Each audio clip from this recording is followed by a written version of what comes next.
Hey, this is Manic Mike, and I haven't done this yet. Well, I did do the one CD, but I thought I'd kind of show you my music pickups for like the past month. And freaking start with vinyl.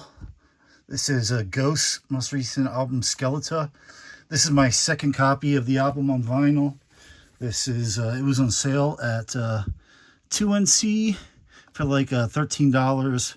I paid like, I don't know, 25 to 30 for the first one. But this one has a limited ultra clear vinyl, and it comes with like this Papa overlay on the back. I also have it on CD too. When it came out, I had it pre-ordered on vinyl and CD. I don't get much vinyl anymore, like current stuff, like usually just like used stuff I can find cheap. But like back in I don't know, like 2005, like I started going to flea markets and buying a ton of vinyl. So I got like pretty much anything I could ever want from like the 60s and 70s, like all the Beatles, Pink Floyd, Zeppelin. I have like everything, and I got it dirt cheap. But I still get vinyl occasionally. And Ghost is like my favorite, I guess, current rock band that's like at the height of the popularity now. Even though Tobias is like my age, he's like 40 something, but they're kind of like at their peak. Like, so like I still think of them as newer. They've been around for like 15 years already. It's crazy. I discovered them like when their second album came out. When was that, like 2013? But yeah, me and my wife have seen them 5 times, I think. It's always an experience. And they're like my favorite current rock band, I guess. But I guess we'll stick with the rock here. Yeah, I got this on Amazon. It was on sale. Like it was like 30% off or something, 40% off.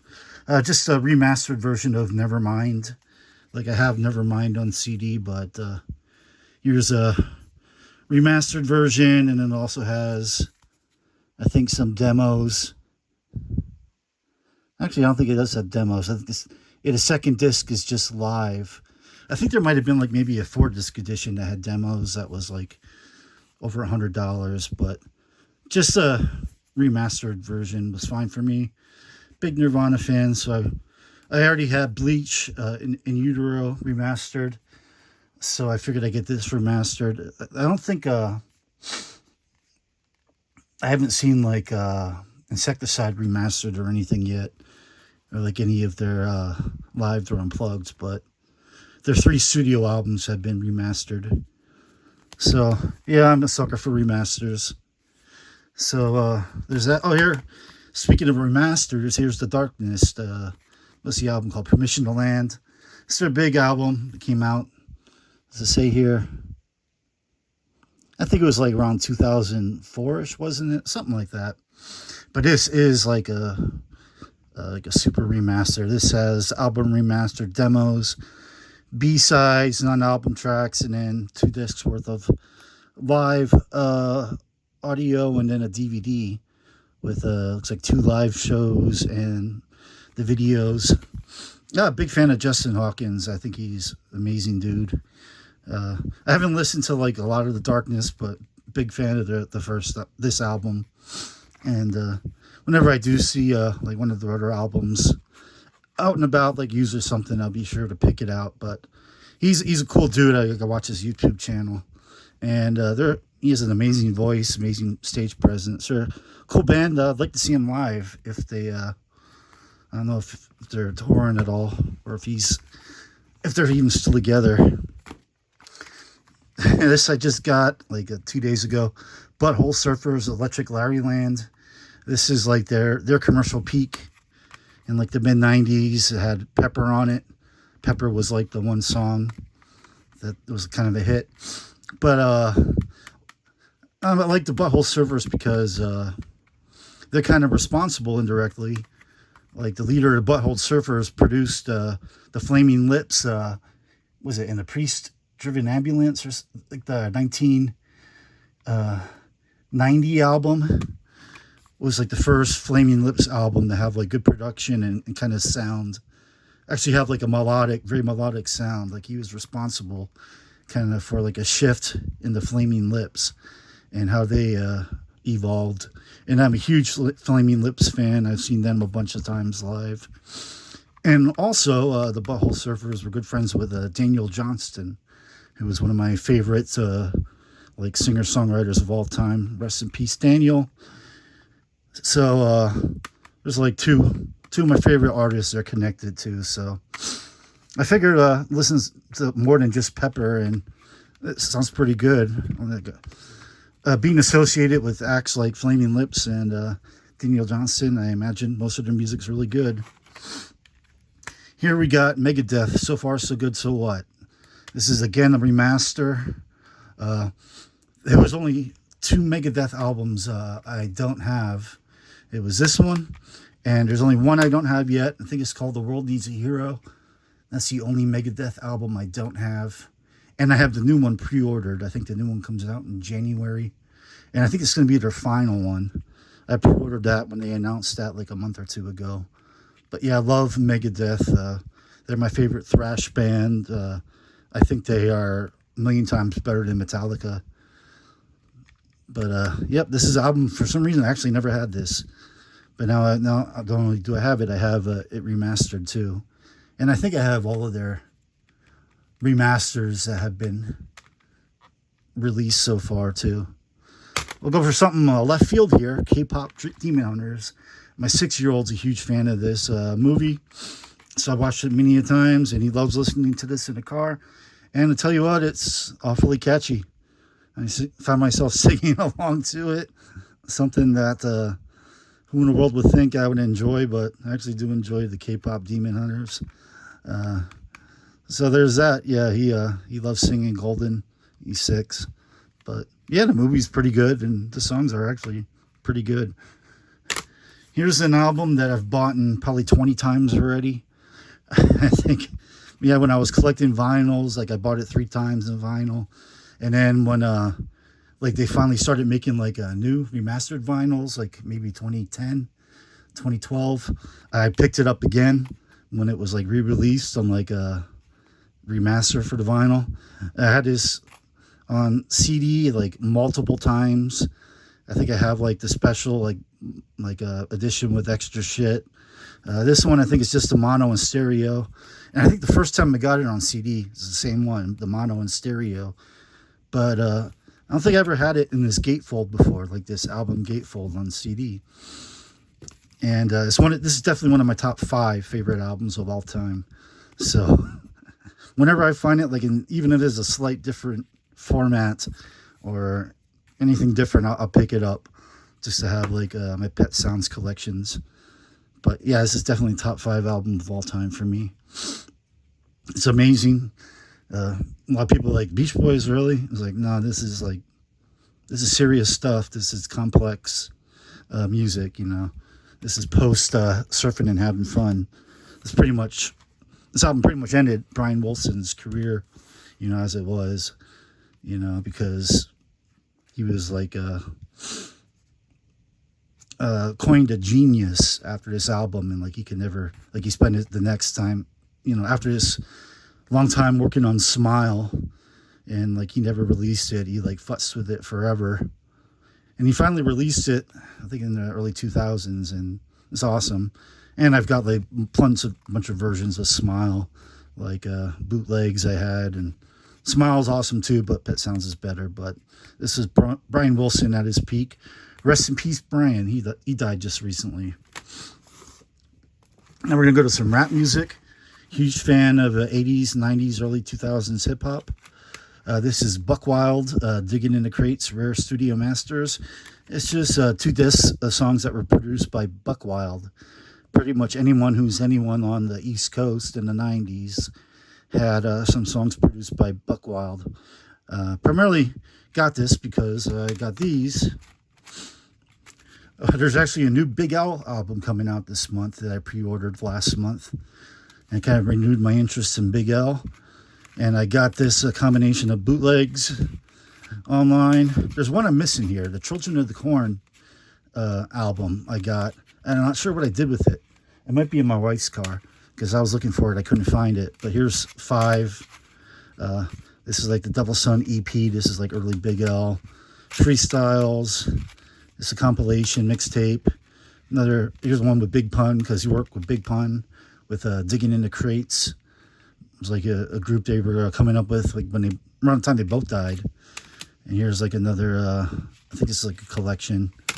And Buck Wild did a lot of Big L productions, so I was looking on and I found this online, so I got this too. So yeah, big, especially East Coast, but I love West Coast too. This is probably the 4th time I've picked this up. The case looks kind of crappy here, but the disc is like pristine, and I wasn't sure if I had a pristine copy of this. It's a classic Method Man and Redman. This is from like 2000, I think. So a pristine copy of it. You know, I'm not sure if I already have one. If I do, now I have an extra one in case that one gets scratched. So we got that. This album I didn't have before. I love Guru from Gangstar. His Jazzmatazz series is awesome. I'm not sure how many he came out with the Jazzmatazz, 5 or 6. I think I was missing this one. I might be missing one more, or I might have them all now. But I actually met him in person after a show when I was at Temple University, and actually got to chat with him for a while. And he was a really cool dude. Rest in peace to him. He died young, a heart attack, and he was in shape, and he wasn't a drug user or anything. So it's really a shame. He died just one of those widowmaker heart attacks that come out of nowhere. So it's a shame that there's no new material, but there is still material of his I haven't heard. So now we got an album. Looks like it's featuring a lot of R&B people too. So it'll be a cool album to listen to. And this, I didn't even think I knew this existed. Naughty by Nature. Big fan of their early work. I think the last album that I'm aware of was what was it called? Shit, I can't even think what it's called. But it's the one with Feel Me Flow. But I think this is after that. I wasn't even really aware that they did anything after that, because I wasn't a huge Naughty by Nature fan, but I always liked them. And I saw this. It was a more recent album. Sticker's covering the year here. I didn't look on Wiki to find out what year this is from. But yeah, Naughty by Nature that I never heard before. I'm down to listen to that. Here we go with some pop stuff. I am a huge fan of Prince. Every time one of his albums gets remastered, I get that again too. I have, I think, everything that's he released, like retail. Like I know he released some like online albums like in the early 2000s that you had to go to his website and get, and they're like super expensive right now on eBay. So until those get re-released, I'm not going to have those, but all of his, official releases I have, and everything that's been remastered I've picked up as it's been remastered. This is just a 2-disc remaster. It's the cheaper one. It's got an album of, the original album. Oh, this is Prince, Around the World in a Day. I didn't say the album. This is right after Purple Rain. I think Purple Rain, I have a 4-disc remaster in 1999. I think I have a 4 or 5-disc remaster. And, a lot of that's just live audio. And I already have a lot of Prince live stuff. So I just went with the 2-disc for this one. And I've listened to it. Sounds great, remastered. And the second disc has B-sides and mixes, and they sound great too. Yeah, I've listened all the way through this already. Love Prince. He's definitely top 10 all time. My favorite artist. He was a freaking genius. And it's a shame that he's no longer around either. Rest in peace. Here we got some Janet Jackson. I've always been a fan of Janet. Actually saw her live when I was at Penn State. Her All For You tour. Actually never had Rhythm Nation on CD before. Actually have it on vinyl, but I never had it on CD. And pretty much all the good songs I have on greatest hits collections. But I'm surprised this hasn't been remastered yet. But this is a spotless copy for $3. So yeah, I'll add it to my collection. A Velvet Rope I got when it was brand new. Love the album. This, I just got a used album here for actually this is brand new for $4 at a used music store. Somebody traded it in, brand new. I'm sure my copy's got some scratches on it because I did get it in the 90s, and like I didn't take as good care of my albums back then. I might have bought this again used since then. I might have a cleaner copy, but for a brand new copy for $4, I figured, what the hell? It's a great album. I love Janet. And this album I actually never had. I think I have up to Demita Joe. And then she had like Nipplegate, and she kind of like disappeared. She still released stuff, but it wasn't really, get a lot of play. So I think there's this album and there's Discipline that I think I don't have. Well, now I have this one, and I have it like in the deluxe edition. This is only $5, and I think it's just a regular album, and then it's a DVD, but it also comes with like a book and everything. So yeah, I never had this album. I'm excited to finally listen to it. Love Janet. She still looks the same, and she's like 60 years old. It's insane. Yeah. And then more variety here is some more 90s alternative. Cracker. Big fan of Camper. Big fan of Camper Van Beethoven. I seen them twice, Camper Van Beethoven, like in the early 2000s when they reunited for the New Roman Times album. I seen them like right when the album came out, and maybe like a year or two later. They were most popular like I think probably in the late 80s or early 90s. Like Camper's like big songs were "Take the Skinheads Bowling," and then the Pictures of Matchstick Men, the cover of that, and then all her favorite fruit. Those were all big songs. This is actually the lead singer of Camper Van Beethoven. This is his second band, the kind of band he went to or created when Camper Van Beethoven broke up. And this has the song "Low." You might not know Cracker Low, but if you heard it, you'll surely recognize it. This is a song that was played all over on the TV and the radio in the 90s. And I never had any Cracker albums. I think they have a couple, but now I have two. I have the one that has Low, which is probably their commercial peak, and I think this is after. So that's I said I got a wide range of music taste. And this is like stuff that I've gotten in the last month.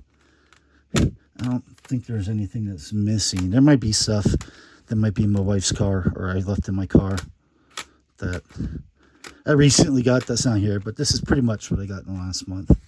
And yeah, I got a 2024 Subaru Forester, and I made sure that it had a CD player in it, because I still play CDs in the car. I did used to rip all my CDs to like iPod and Zune, like MP3 players, but my laptop took a shit, so I haven't ripped anything in years. So I just took a CD. CDs are fine with me. I probably always listen to CDs in vehicles, and if the newer vehicles, like if I can't get them, I'll just have to get like third-party CD players installed, because I don't see myself ever, MP3s just aren't the same. It's like not the same quality. Most MP3s don't have the, sound fidelity that a CD or a vinyl does. Like, CDs have the best, I guess you would say, fidelity. And there's even like super CDs, and then they have Blu-ray audio, which is even better. But yeah, I don't know if there's any Blu-ray audio, like car players. I don't have any. Actually, I might have some Blu-ray audio. Not that I bought for Blu-ray audio, but it might have come with something else, like a live concert. Blu-ray might also have a disc of Blu-ray audio. And then vinyl's like different. It's like it's hard to describe, but it's kind of like a softer, like warmer feeling on a lot of like listening to it. It sounds more organic. It's hard to describe unless like you listen to like a CD and then a vinyl, like through the same speakers, like back to back. Like they both sound amazing, but they sound very different. Like the new Ghost album is like, it sounds very different, the vinyl compared to the CD, playing through my same you know, I still have one of those 80s, like, old, dedicated, like, what do you call, like stereos that's like not 5 foot, 4 foot tall, you know, with everything put together with the receiver, the cassette, the CD changer, and the turntable. The turntable is new. I only got that. I had to get a new one. I don't know, maybe like 3 years ago, because the other one was like the belt was going to shit. Instead of just replacing the belt, and it's really hard to get the timing. There's like a screw to get the timing right on the belt for a phonograph. It's really hard. You know, like they go like you stretch over time, and then the music will sound like faster. It's like really weird. There's like apps that you could tell if your turntable's rotating correctly. And like I tried to futz with it, and I couldn't do it, so I got a new turntable, and it's been good so far. I don't use it very often, but I got a new turntable for the shelf system. That's actually the third turntable for the shelf system, because I had my own turntable and speakers before I got the shelf system. It was my parents, and when they moved, they were going to get rid of it. I took it. I still have their turntable, but yeah, it's old and probably not the best. So I got a good turntable to use with the system. And then the CD changer was not original to the stack, but my receiver's starting to go. I think a capacitor is going bad. It's starting to make some noise sometimes. Like it's not the speakers. It's coming from the receiver. Like that, it makes like a crackle. And I don't think I have the expertise to fix the receiver. So I'm looking online for the identical receiver, and I've been having trouble finding one at a reasonable price. It's a Pioneer. There's some that are really similar, but I'd like to get the same one. But if I can't, in a little while, I'll probably get just a similar one, so I could, listen to vinyl. 'Cause I could listen to it, and if the music's real loud, you can't hear the cracking. But if you have it like down lower, you can hear the crackling. It's from the receiver, because it does it to the CDs too. And it's nothing to do with the turntable, nothing to do with the speakers, because I got new speakers recently too. But yeah, I'm so old school when it comes to music, and I want my CDs or my vinyl. MP3s. I did, for like a year or two. Like I listened in the car, just with the aux cable through an MP3 player, and it just doesn't sound the same. Just doesn't sound as good. I know Neil Young started an audio service that was going to have like very high fidelity MP3s, but I don't even know if it's still around, because most people want cheap, like instant gratification, so they're fine, with I guess like the newer generations are fine with lower quality, lower fidelity music, because like they don't know any better. Those of us who grew up, when vinyl was still around originally, and when the CDs came out, we heard the difference between the cassette tapes to the CDs, and it was like, wow. And you always heard the difference between like the radio and like listening to your CDs. And like, because nowadays, they just stream everything from their phones. They'll just belong to subscription services. I'm sure a lot of adults do. They'll just subscribe to, I don't even, what's the big one? Spotify. And you just don't get the fidelity. Like Neil Young was trying to, create that. He did create it, but not too many like artists like signed up for it, and I don't think he got a lot of subscriptions. I think it was called like Ponyo or something like that. Yeah, I'm not sure if it ever took off. Yeah, I was thinking about like getting it, but I said I'd rather just listen to the CDs and the vinyl. And I think Kanye was coming up with like a higher fidelity thing too, and I think that fell through after Kanye had his like first breakdowns, and after like the ugly truth about him as a person came out. Now he's just messed in the head. I hope he gets help and gets, because he was very musically talented, and he seems to refuse to. He's refusing like mental help. He's surrounded by yes men who just allow him to be the way he is, and he really needs mental help. And I'm hoping that he gets it, because it's a shame, You know, it's happened with Brian Wilson. You know, it's a shame when like musical genius and Daniel Johnston for that matter. You know, years and years wasted because they couldn't get the right mental health help. You know, like in Brian's case, and even Daniel's case, like, you know, like the help didn't really exist like in the late 60s, the 70s, the 80s, even the early 90s. You know, I think it was like early 90s, like when Daniel Johnston finally got the help he needed and was able to, you know, get himself in a decent place. The bad part about that is all this is all this medication kind of did curb his music quality, like his you know, there is like a fine line between like a crazy genius and a, you know, someone out of control. And you know, a lot of times like it seems like these artists are at their peak like when they're hitting that manic like crazy genius point, and then you know they either, you know, they usually flame out, and a lot of times they don't get the help, and sometimes, you know, they'll finally get the help and they'll be able to come close to their genius. I don't think it's ever something you could like catch again. Maybe someone will. Maybe Kanye will. Maybe he'll shock everybody, get help, get mentally stable, you know, make amends for everything he's done, and make great music someday. But even before that, you know, I love this first album. It's like pre-first album, like mixtape stuff and freestyles, and then his first album, The College Dropout. And then after that, you know, I kind of, you know, I kind of, you know, just wasn't into his music anymore. I think like, I don't know what really changed, but and then he went to like the auto tune phase. I said there's only like two types of music that I can't stand: country music and anything auto tune. I can't stand either. Anything else, you know, I'm game to give a shot. But there's some like, I wouldn't say alternative country, pretty much rock acts that are semi-alternative country, like Camper Van Beethoven, like Wilco, like Bright Eyes, Connor Oberst. You know, there's like some like alternative country acts that I listen to, but any other kind of country, especially like mainstream pop country, you know, anything from like the 80s onward, you know, it's all shit. It's all shit.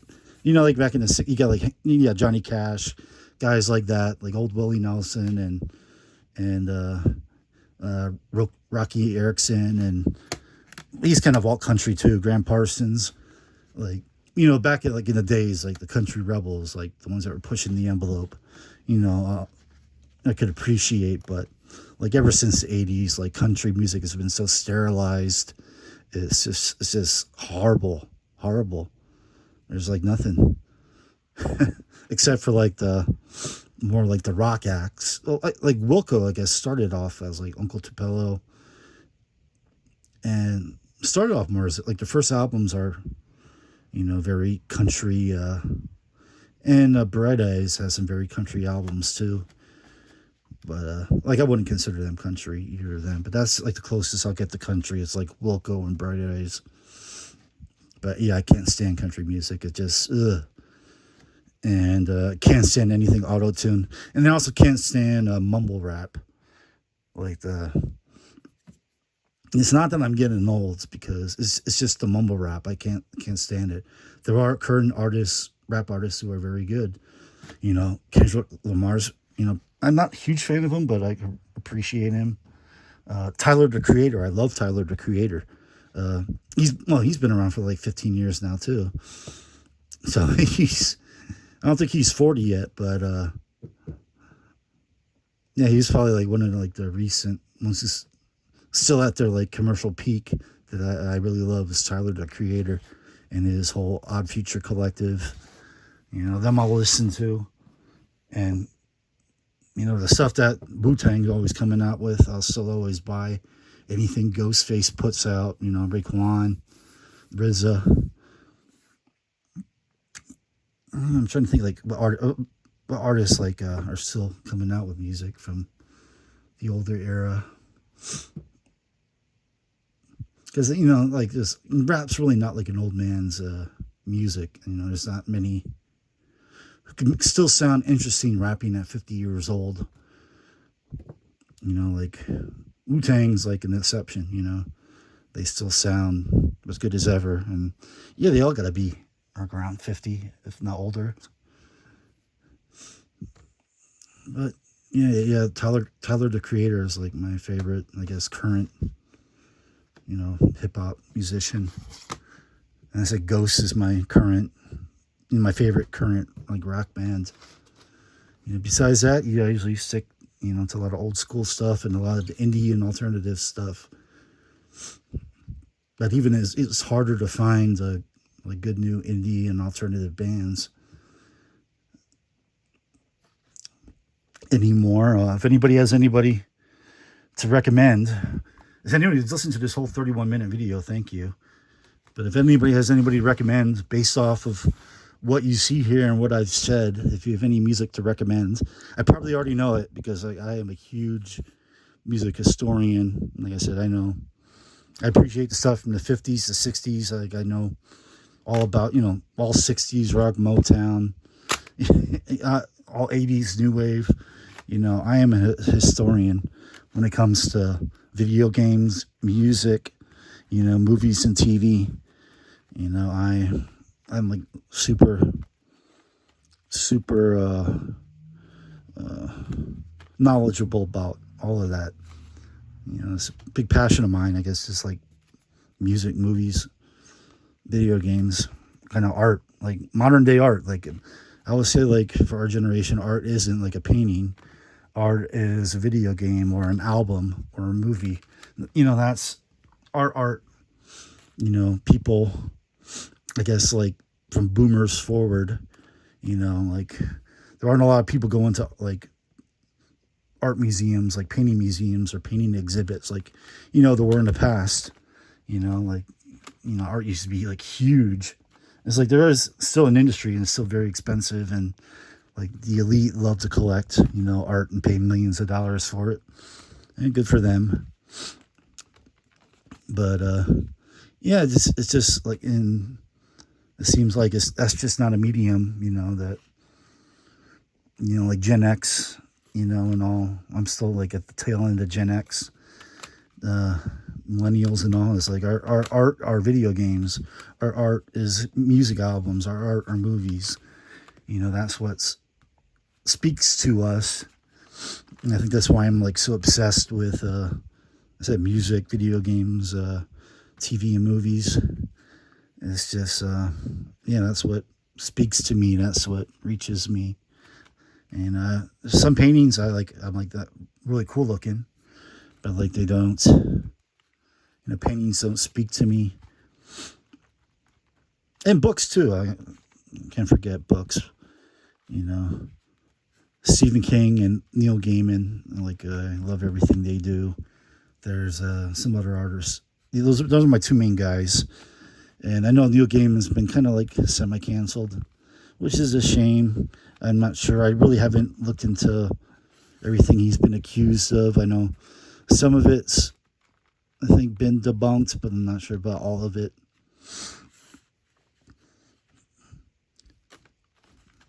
But and I appreciate old books too, like Jules Verne. I've like read all of Jules Verne. Like older, like Ray Bradbury, Isaac Asimov, like a lot of the older sci-fi stuff I've read. But even still, like, books still reach people, but not as much as they used to. Now a lot of people don't know about the books until the movies come out, until the TV series come out. And it's, hard to find time to read. Because read, you really need, quiet and concentration. And with a 6-year-old with autism running around, that's not an opportunity I really ever get anymore. Like I bought like Stephen King's probably last 10 books. I've bought them all and I haven't read yet. Like what's the last Stephen King like novel that I actually read? It's a while. Even before he was born, like I just like haven't been able to get time to. And when I did read, I was reading like older stuff, not the newer stuff that I would buy, and it's just sitting there. Like I would read older ones that I haven't read yet, and some like I read a bunch of times, like The Long Walk by Stephen King. I must have read 5 times, and I can't wait to see the movie. Still haven't seen it yet. I know it's on Amazon. I think you rent it now for like $7, so I might do it this weekend. I might just rent it on Amazon this weekend. I was kind of waiting for it to go to a streaming service, but I'm not sure if it will. It probably will. Probably right after I pay a couple bucks to rent it, I'll find out. In January it's coming to Max or something, HBO Max. But yeah, really excited to watch The Long Walk. I heard it was I heard mixed things. I heard some people like it, some people didn't. But yeah, I read that book so many times that I already have like. It's not really a book. It was part of the Bachman books, so it's like shorter than a regular novel, which is why it's easy to read multiple times. It doesn't take that long to read. But I already have such clear pictures in my imagination of The Long Walk that it's going to be fun to see how that compares to on screen. Because like every other movie or series I've seen that I've already read, it's like I've read it once and then I've seen it. So you read something once, you do get images and sounds and stuff in your head when you're reading. But reading it just one time is not as dominant. That like if you read a book one time and then you watch like the show, like for Stephen King, say for instance 11/22, or is it 23/63, 11/22/63. Like I read that when I knew the show came out. I quick read it so I could watch the show, and then I watched the show. And, there wasn't a big disconnect because I only read it once. And same thing with like it. I actually never watched the 90s. I still haven't watched like the 90s version. I think I have it on DVD. But when the new films came out, I made sure to read it. And I read it. And then I watched the new films. And yeah, it wasn't as jarring because I didn't have like if I read it 3 or 4 times before, then I would have like stuff ingrained in my mind. But reading it only once, like a lot of books, like it takes multiple read-throughs to really get like your ingrained picture. Some you can do it in one time, but most I feel it takes at least a second reading, to like get the whole gist of it. And to get like, dominant pictures in your mind. Now I'm talking about books, and this is all about music. So if anybody's still listening, thank you. But yeah, please recommend any music you think I may like. Chances are I probably am aware of it, but if I'm not, yeah, please, thank you. Be amazing to discover something new. And my taste is very eclectic, from 60s rock to thrash metal, alternative rock, to same thing here, to kind of more like what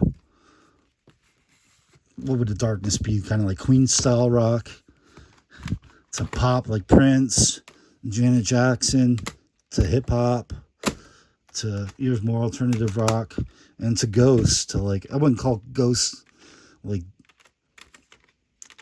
metal anymore. Like maybe even like their first album wasn't really metal. It's kind of just like dark hard rock, and like each album becomes a little less dark, pretty much. Like you still have like a couple dark tracks, but a lot of it's now very, very, very listener friendly, very melodic, and I don't want to say pop, because pop's not the right word. Because Tobias isn't like following trends. He's just doing what he wants to do, and where he wants to bring the band, and he wants it to continue to evolve And but yeah, like the newest album's probably the most mainstream like sounding. Like a lot of it sounds like 80s, like popular 80s like hard rock. But some songs are still dark. But even the songs that are dark aren't as dark as like they used to be. You know, he always had like the whole satanic act with it was kind of just a shtick, just something that he always wanted to expose like religious hypocrisy, and it was I think it started kind of a way just to get attention, be like, ooh, we're the satanic rock bands, you know, and it kind of evolved to kind of like take on, like I said, the hypocrisy with most religions, especially Christianity, and like I think he kind of got tired of this, talking about making his albums about that now a lot of the most of the music on the recent albums aren't even about like the devil or Satan. There's Satanized on the new album, but it's kind of like an anti-Satan song. It's kind of like, God, why are you forsaking me? Am I tempted? It's like, you're tempted because you're human. That's why. And it's not natural to be not tempted. No one could be. Oh, there are asexual people out there, but not even just sex, like sin, like anything. There's like no one that's not tempted by everybody's tempted by some sin that, like, in the Bible says a sin. Everybody's tempted. There's no way not to be. Some people have more control and willpower and discipline than the others, and and some people it's fine for what so-called sins aren't really sins, like in today's world. Like what is a sin? Nowadays, like the big one's murder. Yeah, it's always going to be a sin, but like keeping holy the Sabbath. Not using the Lord's name in vain. Like, who hasn't yelled out Jesus Christ when they stub their toe? It's like everybody. Like, I think I saw a meme. If anybody's still listening, thank you. But I saw a meme and it said, yeah, Jesus' name was going to be Tom until Mary stubbed her toe and she yelled Jesus Christ. But yeah, like even like adultery too, the things that are always going to be bad, cheating on your partner is not good, unless they're like aware of it and they let you do it. But I can't see like a relationship functioning like that, but some do. That's not. I'm not the judge. You're consenting adults, do what you want. But and I'm talking about Ghost, yeah. But yeah, Ghost. Like, if you were scared of Ghost, like them being like a devil band, don't be scared of Ghost. Listen to their new stuff. Is like there's like barely even a hint of like the darkness that they like their early albums were kind of centered around. And it's like Tobias got his point across that he wanted to get across doing songs like that, and you still got to do it a little bit because you don't want to alienate your earlier fans, but most of the new songs are very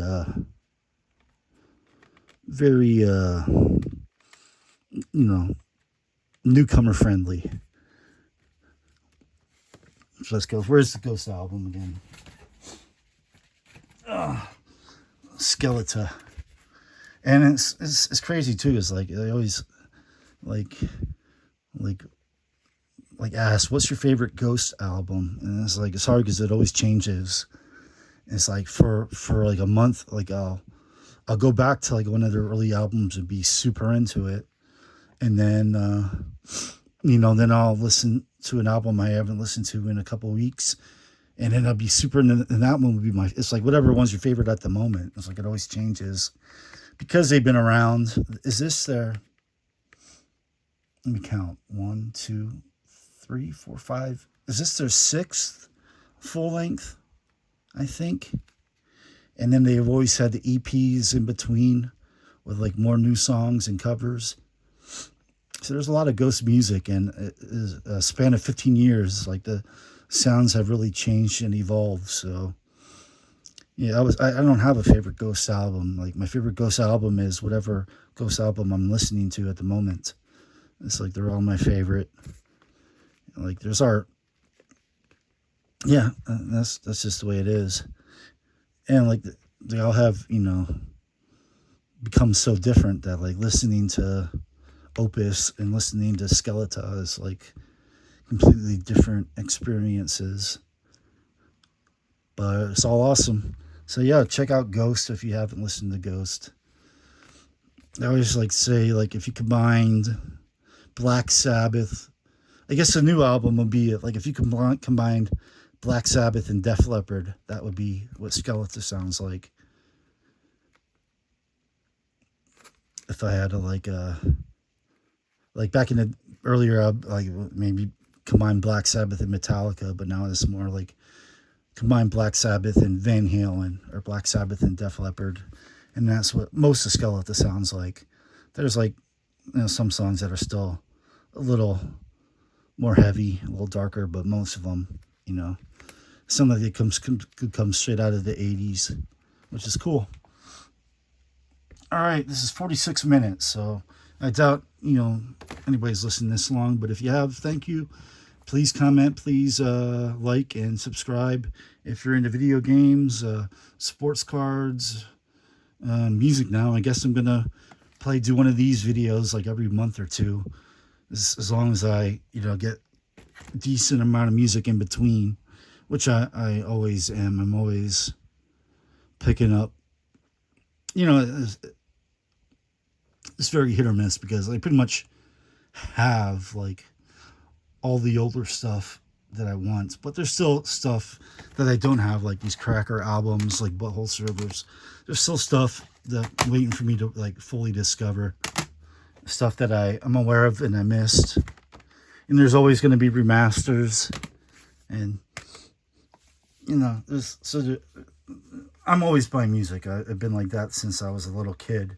When I was a little kid, any money I earned was always to go buy a cassette tape and then to buy a CD, even over video games usually when I was real little.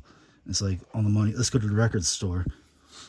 And I would buy, like in the 80s, Bon Jovi and Poison and Beastie Boys and the Fat Boys. And then like Guns N' Roses came out, and then it was like, screw Bon Jovi. Is more like Guns N' Roses, and then hip hop, and it was like Eazy-E and NWA.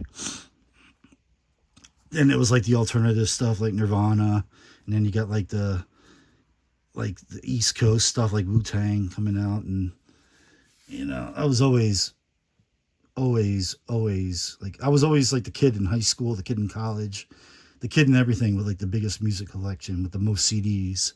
And like I used to DJ parties at college, and because like I had the most and I had the knowledge, and even like with Napster and stuff, like I had the most stuff downloaded. I was always like the go-to for music. Even like like my friend's dad was in a cover band, and they would like ask me like, what are some cool songs that we could cover? Like back in the day, like they did like mostly 70s songs, and like they would like ask me for like either newer stuff that sounded like that, or like stuff from the 60s, 70s, or 80s that wasn't in their like set list that I thought would be cool for them to do. So yeah. All right, I'm gonna end this video because it's way too long now, and I gotta go to the bathroom, and the wife's gonna get home from work soon. The kid's gonna get home from school. So all right, see you later. Peace.